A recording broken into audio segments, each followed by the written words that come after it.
राहुल एक छोटे से गांव बसेरी में रहता था। गांव शांत और हरियाली से भरा हुआ था, लेकिन एक बात ने सबको डरा रखा था। गांव के बाहर का पुराना स्कूल। कहते हैं वो स्कूल पिछले 12 साल से बंद पड़ा था क्योंकि वहां एक लड़की की रहस्यमयी मौत हो गई थी। लोग कहते थे कि उसकी आत्मा भी वहां भटकती है। राहुल को इन बातों पर यकीन नहीं था। उसने दोस्तों से शर्त लगाई कि वो आधी रात को उस स्कूल में जाएगा और वहां रुककर दिखाएगा।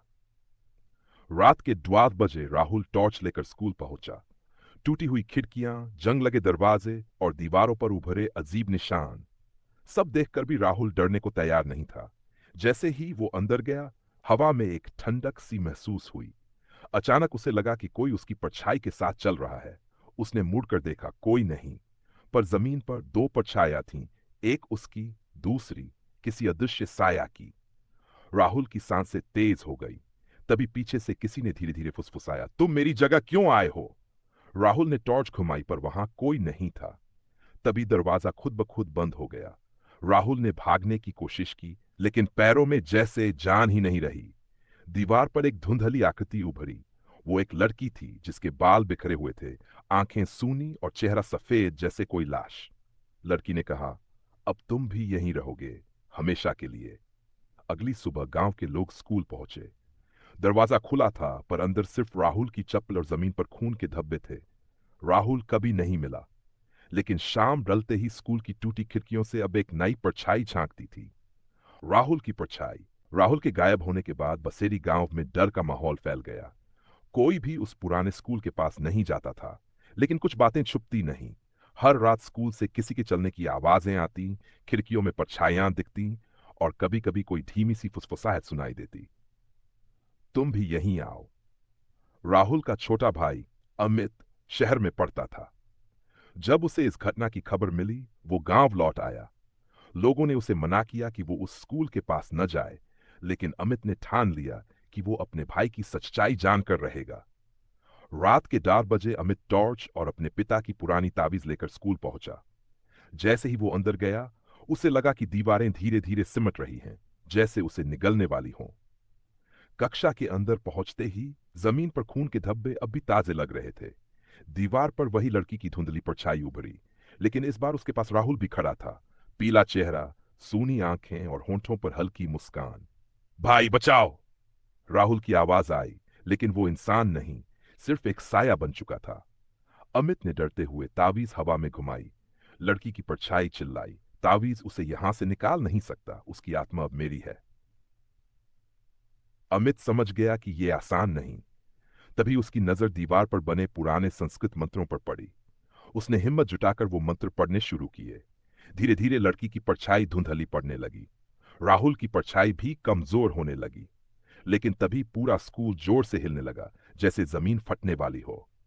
लड़की चीखते हुए बोली, ये अधूरा मंत्र है, अगर पूरा नहीं पढ़ा तो तुम भी यहीं रहोगे। अमित को बाकी मंत्र याद नहीं थे। तभी पीछे से किसी ने उसके कान में कहा, पूरा मंत्र खून से लिखा है। अमित ने देखा, जमीन पर खून से लिखे अंतिम शब्द थे। डरते डरते उसने वो पढ़ डाले। एक तेज चमक हुई, लड़की की परछाई गायब हो गई। राहुल की परछाई भी धीरे धीरे इंसानी रूप में बदल गई। अमित ने देखा, राहुल जिंदा उसके सामने खड़ा था, लेकिन बेहद कमजोर। दोनों भाई स्कूल से बाहर भागे। अगले दिन स्कूल को पूरी तरह गिरा दिया गया। लेकिन गांव के लोग अब भी कहते हैं, जब भी कोई उस जगह के पास जाता है, उसकी परछाई कुछ देर तक वहीं रुक जाती है। पुराने स्कूल को गिराए अब 3 महीने हो चुके थे। गांव के लोगों को लगा कि डर का साया खत्म हो गया, लेकिन वो नहीं जानते थे, बुराई सिर्फ जगह बदलती है, मिटती नहीं।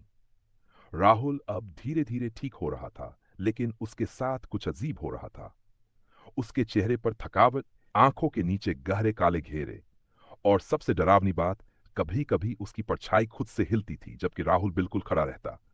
अमित ने कई बार देखा, पर सोचा शायद उसका वहम है। एक रात बारिश हो रही थी, बिजली कड़की, तो अमित ने देखा, राहुल की परछाई दीवार पर थी, लेकिन परछाई का चेहरा इंसानी नहीं था। वो ही लड़की थी जिसकी आत्मा स्कूल में थी। अमित समझ गया, स्कूल तो गिरा दिया गया, लेकिन आत्मा ने अब राहुल के शरीर को पकड़ लिया है। अमित ने तुरंत गांव के पंडित जी को बुलाया। पंडित जी ने देखकर कहा, लड़की गई नहीं, वो अब तुम्हारे भाई के अंदर है, और जब तक पूरी पूजा नहीं हुई राहुल धीरे धीरे उसकी जगह ले लेगा और फिर उसका शरीर हमेशा के लिए लड़की की आत्मा का घर बन जाएगा। पूजा के लिए पूरे गांव को इकट्ठा किया गया। रात के ठीक 12 बजे पूजा शुरू हुई। राहुल तड़पने लगा, उसकी आंखें लाल हो गई और वो अजीब भाषा में बोलने लगा। अचानक हवा तेज हो गई, चारों तरफ धुंध छा गई। एक साया बाहर निकला, वही लड़की, सफेद चेहरा, उलझे बाल, गुस्से से भरी आंखें। लड़की चिल्लाई, मैं कभी नहीं जाऊंगी, ये शरीर अब मेरा है। अमित ने हिम्मत कर उस तावीज को राहुल की परछाई पर डाल दिया। तावीज जमीन पर गिरते ही जोर का धमाका हुआ।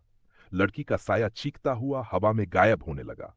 लेकिन तभी वो फुसफुसाई, तुम लोग मुझे मिटा नहीं सकते, मैं परछाइयों में रहूंगी, हर जगह, हर समय।